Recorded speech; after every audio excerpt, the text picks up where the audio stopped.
पुण्य बताओ जिससे कि मैं पुण्य कर सकूं और मेरा 10वां हिस्सा पवित्र हो सके। अतः धन महाराज पुण्य करे तो कहा है कि दुनिया में सबसे खतरनाक क्या है? पाप। ठीक है, कथा में से बाहर जाओ तो ये पॉइंट नोट कर लेना। कोई पूछे कथा में क्या सुना तो बोलना दुनिया में सबसे खतरनाक है पाप। पाप से भी कुछ खतरनाक है क्या? पाप बेशक खतरनाक है, माना कि पाप खतरनाक है, पर पाप से भी ज्यादा खतरनाक है आपका पुण्य करके उसका अहंकार। पुण्य करने के बाद अगर आपने उसका अहंकार कर लिया ना तो आपका पुण्य वही समाप्त। पाप से भी ज्यादा खतरनाक बताया गया है पुण्य का अहंकार। करो ही मत भले ही सच्चा तो पुण्य, पर उसका अभिमान मत करना। क्योंकि ये हमारे इतिहास में जाके पढ़ लो, रामचरितमानस में रावण ने भी अभिमान किया था। क्या हुआ? अभिमान करा तो क्या मिला उसे? अपना सब कुछ गवा दिया।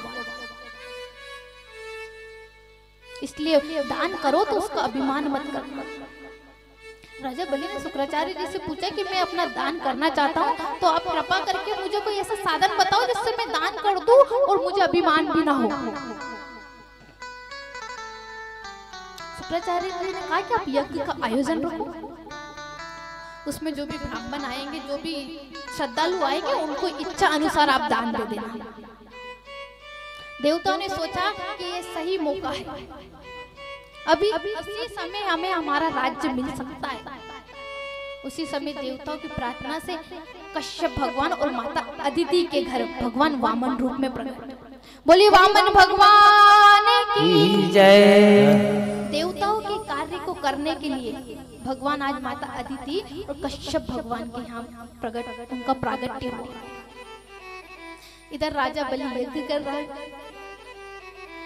जब वामन भगवान राजा बलि के द्वार पहुंचे तो उनके जो द्वारपाल थे उन्होंने कहा कि पंडित जी बोलिए क्या चाहिए आपको? तो राजा वामन भगवान ने कहा कि मैं दास के हाथ से नहीं लेता, अगर आपको दान देना है तो जो दान देने वाला दानदाता है उनको बुलाओ। तो दास ने कहा कि वो आ नहीं सकते और आपकी उम्र को देख के 52 उंगली के थे भगवान, आपकी उम्र को देख के तो और वो आएंगे नहीं। बड़े होते, पद प्रतिष्ठिता वाले होते तो फिर राजा आते, अब आ नहीं सकते। तो उन्होंने कहा कि ठीक है मैं दान ही नहीं लूंगा, इससे अच्छा तो मैं चला जाऊंगा। पर अब बिना दान लेके चले जाए तो राजा को दान का पुण्य ना लगे। राजा को बुलवाया गया। शुक्राचार्य जी समझ गए कि एक छोटा सा बालक है जिसके चेहरे का तेज बता रहा है कि कोई मामूली सा बालक नहीं है, स्वयं विष्णु है, ये छलने आया है आज राजा बलि को। शुक्राचार्य जी मना कर रहे हैं कि राजा बलि इसको आप दान मत दो, इसको रहने दो। ऐसा कौन सा गुरु होगा जो अपने शिष्य को अपनी आंखों के सामने बर्बाद होते देखे? राजा बलि नहीं माना। अब कहा कि पंडित जी, गुरुजी आपको जो चाहिए मांगिए। तो भगवान ने कहा, बटुक भगवान ने, कि आप पहले संकल्प लीजिए, उसके बाद में मैं दान दूंगा। राजा बलि कह रहे हैं कि संकल्प की क्या जरूरत है, आपको जो मांगना हो मैं अथाह सागर है, जो भी मांगोगे वो दे दूंगा। नहीं महाराज, बिना संकल्प के तो कुछ नहीं। अब राजा बलि जल लेके संकल्प लेना चाहते हैं तो शुक्राचार्य जी ने सोचा कि मेरा भक्त मेरे आंखों के सामने बर्बाद हो जाएगा। शुक्राचार्य जी ने मच्छर का रूप लेके जो कमंडल की नाल होती है उसमें जाके बैठ गए, जल बाहर नहीं आए। राजा ने कहा ठीक है दूसरा कमंडल लेके आता हूँ। भगवान ने कहा दूसरा लेके आओगे, इतनी देर में नहीं रुकूंगा, रुको इसका उपाय करता हूँ। अपने आसन में से एक तिनका निकाला और कमंडल की नाल में जैसे देखा, अरे महाराज, शुक्राचार्य जी ने इतना मनुष्य योनि छोड़कर पशु योनि में आए हैं तो इनको इनका उपहार तो मिलना चाहिए। अब इतनी मेहनत करके ये मच्छर बने हैं और इनको कोई उपहार ना दे, कोई तोहफा ना दे तो ऐसा काम चलेगा क्या? तोहफा तो देना पड़ेगा। जैसे ही तिनका डाला तो शुक्राचार्य जी की एक आंख ओम नमः शिवाय हो गई।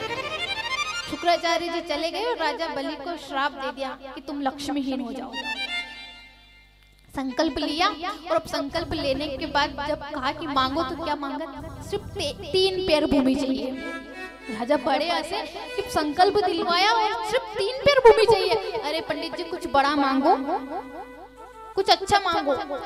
3 पैर भूमि में तो आपको आसन भी नहीं लगेगा, इतने से तो हो आप 3 पैर में कितनी जगह आएगी महाराज?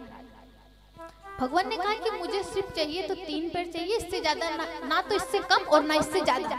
आपका सामर्थ्य तो दो, नहीं तो मना कर दो।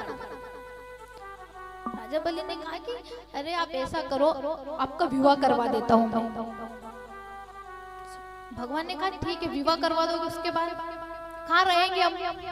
राजा बलि ने कहा कि आपके रहने की व्यवस्था कर देंगे, आपके लिए 1-2 गांव दे देंगे, उसमें रहना आपका घर परिवार दोनों। ठीक है। वामन भगवान कह रहे हैं कि उसके बाद क्या होगा, कि उसके बाद आपका परिवार आगे बढ़ेगा, आपके घर में बच्चे होंगे। ठीक है। उसके बाद आप बच्चों के विवाह करोगे, आपको जो उचित लगे आप करना आपके परिवार में।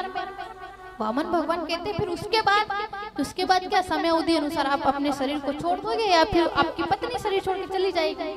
फिर उसके बाद क्या, कि उसके बाद आपको अपने कोई प्रिय व्यक्ति जाएगा तो आपको रोना आएगा, तो आप रोना कि मैं रो नहीं सकता हूँ महाराज।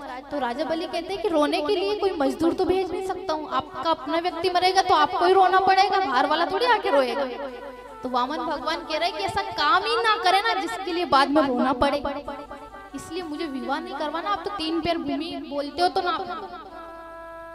राजा बलि ने कहा कि ये तो मेरा महल का मुख्य द्वार है, कहीं से भी नाप लीजिए आप, और जगह जहाँ आपको उचित लगे वहां से नाप लीजिए।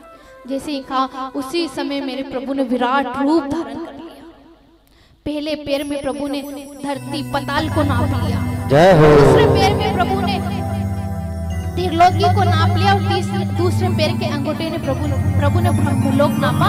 ब्रह्मलोक में एक चीज हो गया, वहीं से गंगा महारानी प्रकट होती। बोले गंगा महारानी की जय हो। राजा बलि पूछ रहे कि तीसरा पैर कहाँ रखूं? राजा भगवान पूछ रहे कि तीसरा पैर अब कहाँ रखूं मैं? तो राजा बलि ने कहा कि प्रभु एक बात बता दो, दान बड़ा होता है, दान देने वाला बड़ा होता है। तो दान देने वाला बड़ा होता है, तो अभी आपके सामने मेरे सिर पे तीसरा पैर रख लीजिए। राजा ने अपना सर्वस्व प्रभु को निछावर कर दिया, देवताओं को त्रिलोकी का राज्य दिया, मनुष्यों को पृथ्वी का राज्य दिया, और राजा बलि को सुतल लोक का राज्य दे दिया। अब भगवान ने कहा कि राजा मैं आपके दान से बहुत प्रसन्न हूँ, आप मांगिए कुछ वरदान चाहिए तो भगवान राजा बलि ने कहा कि आप भी संकल्प कीजिए, मैं भी बिना संकल्प कुछ नहीं मांगूंगा, हो सकता है आप अपनी बात से मुकर जाए। भगवान ने संकल्प किया तो राजा बलि ने कहा कि प्रभु मुझे आपसे कुछ नहीं चाहिए, बस इतना चाहिए कि जब भी मैं अपने घर से बाहर निकलूं तो मुझे आपके दर्शन हो जाए बस। भगवान ने कहा कि तेरा कहने का मतलब क्या, मैं तेरा द्वारपाल बनूं? अरे भगवान मेरी इतनी औकात कि मैं आपको द्वारपाल बनाऊं? ना महाराज, द्वारपाल बनने की कब बोला मैंने तो इतना बोला कि जब घर से बाहर निकलो और घर आऊं तो आपके दर्शन हो जाए बस। भगवान कहे कि तेरी क्या मती मारी जाए, तो रात के 3 बजे घर से बाहर निकले तो क्या मैं बैकुंठ छोड़ के रात के 3 बजे तेरे घर आऊंगा? ये आपकी समस्या। राजा बलि कह रहे ये आपकी समस्या, आप कैसे आओ जाओ यही रुको, जो आपको करना है वो। बड़ी चतुराई से राजा बलि ने उनको अपने द्वार पे रख लिया। राजा बलि कह रहा है कि प्रभु मुझे कुछ नहीं चाहिए, बस इतना चाहिए मेरे घर के सामने शाम तेरा मंदिर बन जाए और खिड़की खोलूं तो तेरे दर्शन हो जाए।